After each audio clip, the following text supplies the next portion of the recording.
నా పేరు జయరాం. మీరు చూస్తున్నారు G9 news Telugu.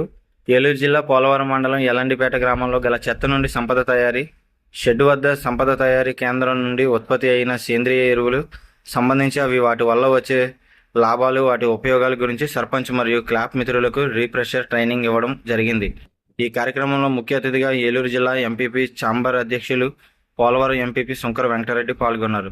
MPDO G Srinu, సర్పంచులు, క్లాప్ మిత్రులు పాల్గొన్నారు. చెత్త నుండి సంపద ఏ విధంగా తయారు చేయాలనే విషయం గురించి ఒక అవగాహన కార్యక్రమం ఏర్పాటు చేసుకున్నామండి.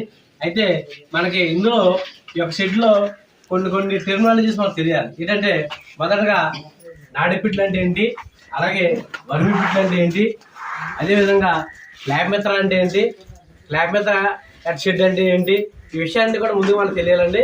ఫస్ట్ మనం ఏదైతే అంటే చెత్తను ఏ విధంగా సేకరించాలి, దాన్ని ఎవరు సేకరిస్తారు, ఆ సేగ్రిగేషన్ అనేది ఎక్కడ చేయాలి అనే విషయాల్లో మనం చూసుకున్నట్లయితే ముందుగా ప్రతి 250 కుటుంబాలకి ఒక ల్యాబ్ మిత్ర ఉంటాయి. ల్యాబ్ మిత్రాల్లో ఏం చేస్తారంటే ప్రతి ఇంటికి వెళ్ళి తడి చెత్తను, పొడి చెత్తను కూడా సపరేట్ గా తీసుకోవడం జరుగుతుంది. వాళ్ళు ప్రతి ఇంటిని దొరికినప్పుడు అక్కడ ఉన్నటువంటి ఇంటి యజమానులు ఏం చేస్తారంటే తడి చెత్తను సపరేట్ గాను, పొడి చెత్తను సపరేట్ గాను వాళ్ళకి ఇవ్వడం జరుగుతుంది. వాళ్ళు దాన్ని తీసుకొని వచ్చి ముందుగా పొడి చెత్తను ఏం చేస్తారంటే